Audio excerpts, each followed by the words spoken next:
Yeah, I'll react to that, sure. Another Project Gaia video, guys. Great channel, love it. I've seen a few videos now. Canterbury, England, a pilgrimage to England's holiest city, a place of miracles. Preemptive, like. The original link to the video, guys, top of the description.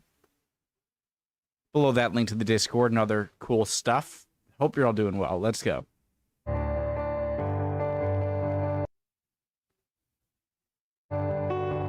Today we are in Canterbury, Cathedral, England's holiest medieval city. This city is filled with amazing things to do and see and has been one of the most important pilgrimage sites in Christendom for centuries. Canterbury is a sacred city filled with medieval historic charm, look at that tree. picturesque streets. What's going on? Canterbury is a sacred city That's interesting. filled with medieval historic charm, picturesque streets, postcard-perfect parks, Gothic and medieval architecture, and more. Join me on a journey as we explore all the amazing sights this holy city has to offer. Let's do it. Hey everyone, so today we are exploring Canterbury, England. Now, there has been a settlement here in Canterbury since the 1st century AD, after the Roman invasion in 43 AD, right? So this is an incredibly historic city. It's made most famous by the Canterbury Tales. You probably read it in high school, and we're going to learn a little bit about the story and what that means and how that contributes to the city. And Canterbury Tales. Guys, I hated English class. I was never great in school, okay? But by far, ever since I can remember, since like first kindergarten through 3rd grade, like aren't really school, okay? Like 1st, 2nd, 3rd grade isn't school. But like 4th grade is sort of when real school starts, I'd say. How old are you then? Like 9 years old. Ever since then, 4th, 5th, 6th, 7th, 8th, 9th, 10th, 11th, 12th, into college, English class sucked. I hated it. And now I'm reminded of it and I'm upset. and British literature. Canterbury in general, Tales. right? So what we're going to do on this trip is I'm going to show you the best things to do while you're here in Canterbury. So we're going to go through a lot of historical sites. We're going to go to the cathedral, which is one of the most beautiful cathedrals in the world and one of the oldest cathedrals in Christendom.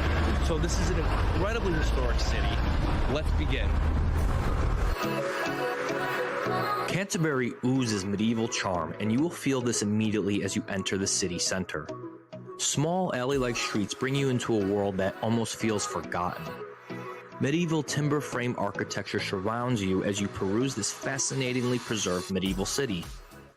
Check out the monument to Geoffrey Chaucer, the author of the Canterbury Tales.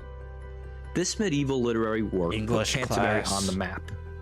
Canterbury Cathedral, which we'll visit later, became one of the most important pilgrimage sites in Christendom, as completing the pilgrimage to the cathedral was believed to create miracles and provide spiritual enlightenment. The Canterbury Tales is about the story of several pilgrims from all walks of life making this journey. The literary work explores the human nature of all the various pilgrims along their journey and is often considered a cornerstone of developing the modern English language.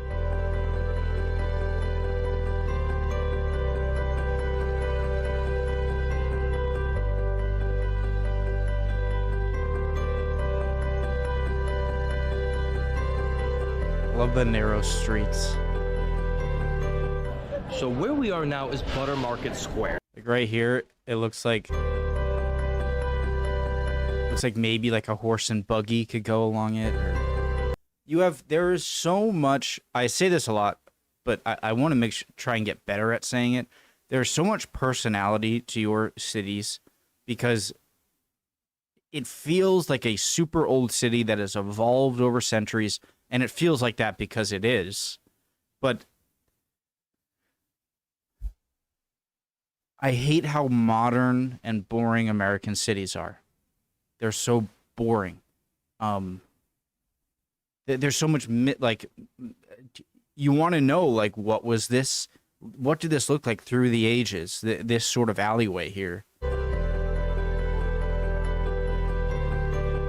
So where we are now is Butter Market Square. Now this is really the center of Canterbury's old city, right? So there's pretty much 3 sites in this one area. So Buttermarket Square, which we are now, and just an assortment of really old medieval architecture and really cool shops, restaurants, cafes. This is kind of a place where a lot of people gather.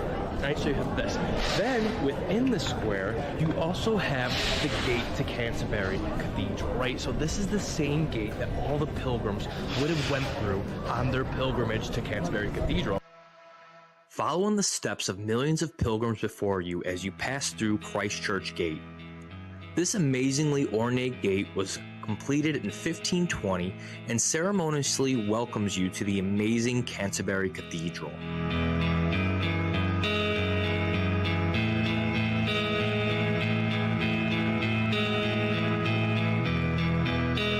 Canterbury Cathedral is a marvel frozen in time and proves to be a living testament of human history and spirituality.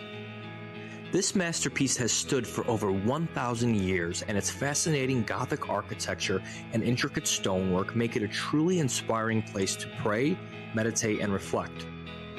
Formerly a Roman Catholic cathedral, it now serves as the head of the Church of England following England's 16th century religious reformation against the Church in Rome. On December 29th, 1170, Thomas Becket, the Archbishop of the cathedral, was murdered on the spot by 4 knights ordered by King Henry II. The Archbishop and the King fought over rights of the Church in England, and this political threat led the King to assassinate Becket. Under the Thomas Becket Martyrdom site, you will find the eerie crypt of the church. Going down here feels like you're traveling to the beginning of time, as you are viewing some of the oldest Christian architecture and art in the British Isles.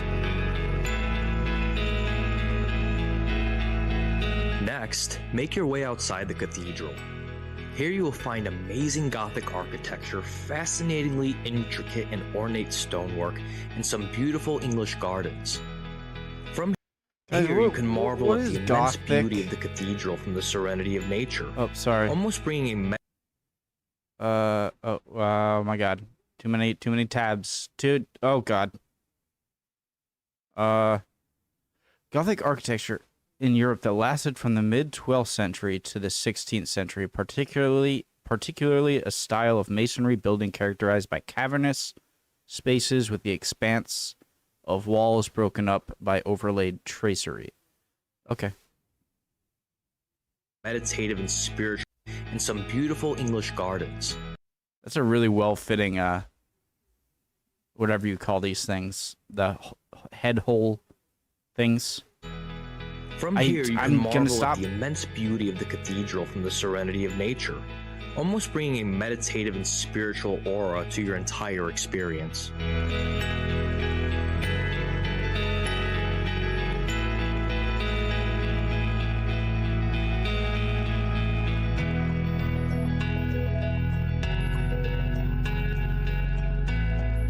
After this, you will enter the cloisters of the cathedral.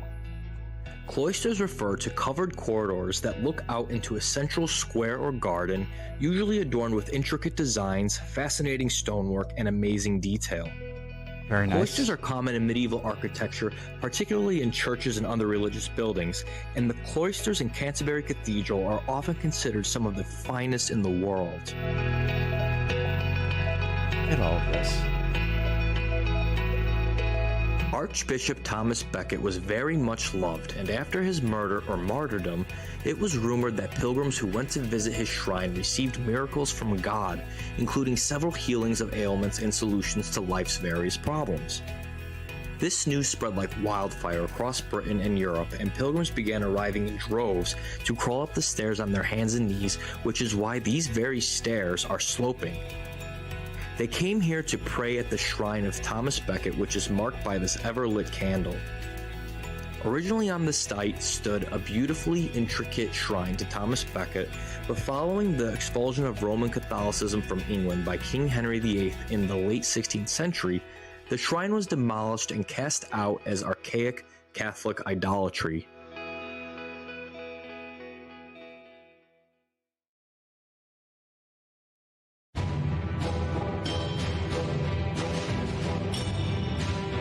Canterbury is more than a medieval city.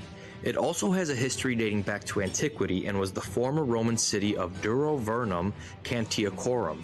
Try saying that 10 times fast. This is crazy. Not only is England almost 1,000 years old, but you have another 1,000+ years before that of documented, at least somewhat documented history. It's The Canterbury Roman Museum teaches you all about the city's Roman past in an immersive, hands-on way. Inside the museum, you will find tons of interesting Roman artifacts found right here on this site and throughout Canterbury.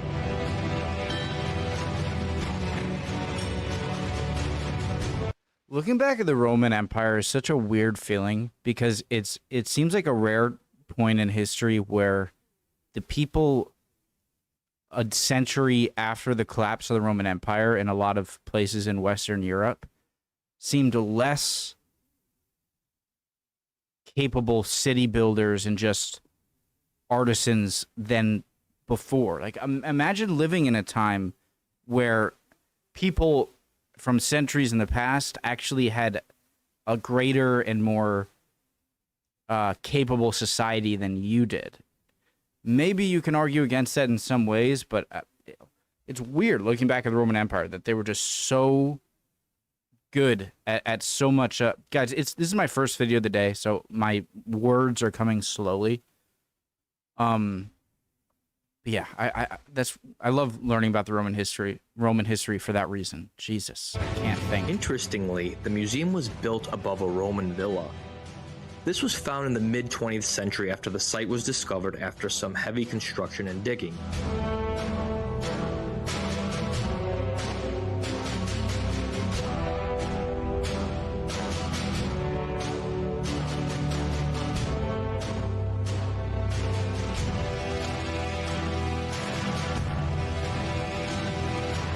It's also good for kids as they can build a Roman mosaic and dress up like little Romans.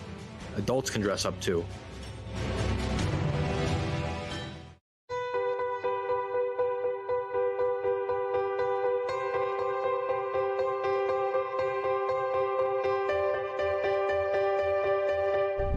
So where we are now is St. Augustine's Abbey. Now this is a very important piece of English heritage, right? This is the beginning of Christianity in England, right? So St. Augustine traveled here from Italy in the late 6th century. And he converted the king to Christianity and built this abbey, right? So this really represents an important piece of the history of England. And it's definitely something that should be on your list when you're here in Canterbury. St. Augustine's Abbey traces its roots back to the 6th century, and its ruined Gothic architecture and intricate carved details captivates visitors and historians alike. The ruined monastery is a UNESCO World Heritage Site as it played a pivotal role in the early Christianization of England and holds the title of the first monastery in the country. Walking through the ruins evokes an almost romantic sense, wandering through the forgotten halls of this once blossoming work of early Christianity. You can almost hear the whispers of the ghosts of the monks chanting through the halls and feel the resonance of centuries-old prayers.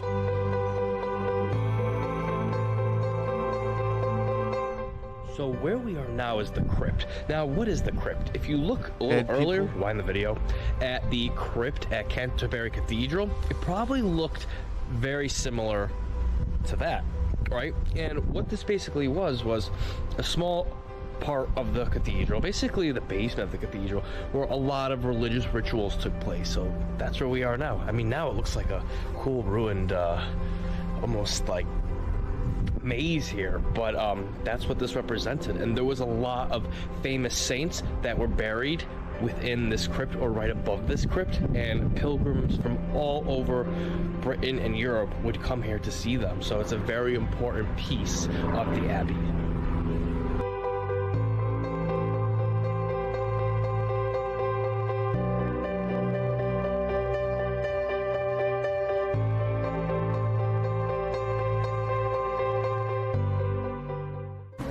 If you want to check out a cool restaurant, I recommend you check out Old Weaver's House, which is right behind me. Now, this pub sits inside a building from 1500, so it's over 500 years old. So we're going to go inside and eat in this historic pub, right? It looks really cool, all original, and it's there's the what's the bar name in New York where I think Abraham Lincoln went? Anyways, it's 1800s, maybe 1700s, but that's considered super old. And this is pretty old, right? Even for England standards, 1500, pretty old. But that would be ancient over here. That would be like, what, 1500? But over here, it's just like, there's the saying, I can't speak so much about the British think 100 miles is a long way, but, you know, like, the British think 100 miles is a long way, and Americans think 100 years is a long time. So true. About definitely, I can't speak about the miles thing, but definitely the 100 years part. Decorated really nicely, right? And it also has a really cool outdoor area, and it serves kind of traditional English pub fare, right? But what's really cool is on the side of it, there is an existing device basically where they used to dunk women that they believed were witches into the river right here. So it's like a little chair, and they would dunk them in and torture them and make them admit that they're witches basically and kill them basically. So You know what's crazy? We're the same people, guys. There's no way we are genetically or mentally on the base level much at all different from people 500 years ago. Or I'd say like 1,000, 2,000 years ago, okay? I'm not sure. But we did that. You're a witch. You have to be. Kill her. Like, what? That's the crazy thing. That's so insane that it's hilarious. It wouldn't be funny if it was happening. But is that we're so freaking stupid. It's like, we're the same people. We can do that stuff. Like, had a little bit of a dark history, but it's definitely something interesting to see when you're here in Canterbury. Make sure you check out the Old Weaver's House. The pub offers you the opportunity to dine and drink in a mostly original building that is over 500 years old. You can also dine outside, which affords you idyllic views of the river that used to actually be used for torturing rebellious women, aka witches. you're a witch, I guess.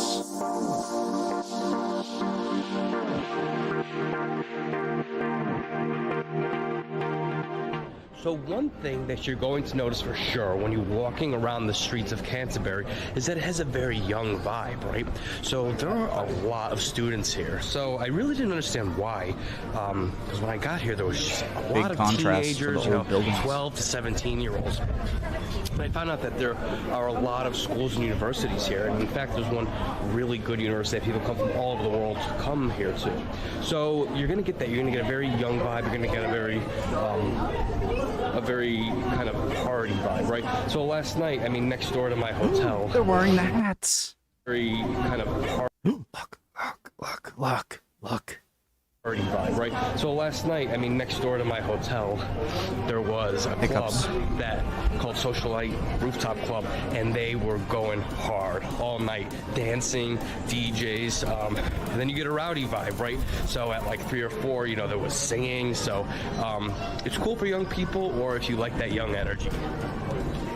Next, check out I swear, whenever I get like very excited, I get the hiccups. I don't know why. the King's Mile. This area of Canterbury is filled with medieval and modern buildings housing tons of pubs, restaurants, unique stores, and is an overall pleasure to take a walk down. Right off the King's Mile is the famous Crooked House. This building dates back to 1617 and over the centuries has begun to shift to a crooked-like state.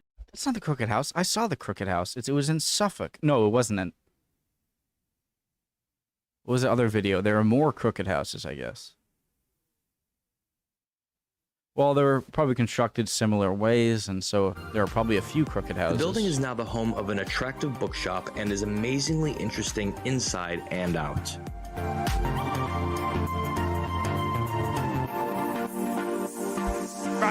Hiccups. Now, one place that you for sure have to check out when you're in Canterbury is Westgate Gardens, which is where we are now. Now, this is a park on the western end of town, and it has beautiful views. I mean, it's just flowers everywhere, big old age trees, beautiful arches along an amazing river that you can actually take boats on. So it's popular for weddings and photography, and it is one of the most beautiful parks in England. So definitely look at this when you're in Canterbury. This is often considered one of the finest gardens in the UK and is truly a pleasure to walk through. This looks a lot like those gardens in the Poisonous Native Plants of Britain video I watched. Watch out.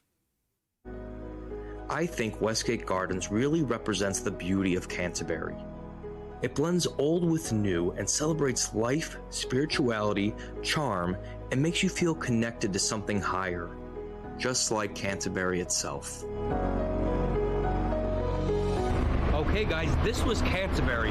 Now Canterbury is one of my most favorite cities in England because of all the history and how lively it is. I mean, you really have the best of all worlds. I mean, you have the history of the Roman city to the medieval, and then you have all those amazing restaurants, bars, everything in between. I mean, it really is a lively place. Look guys, if you like this kind of content, make sure you subscribe if you haven't already. Like this video, share this video with your family and friends, and leave me your comment below if there's anything I missed, if there's anything you would have liked to see more, or if you have any questions. Okay guys, until next time, take care. Bye.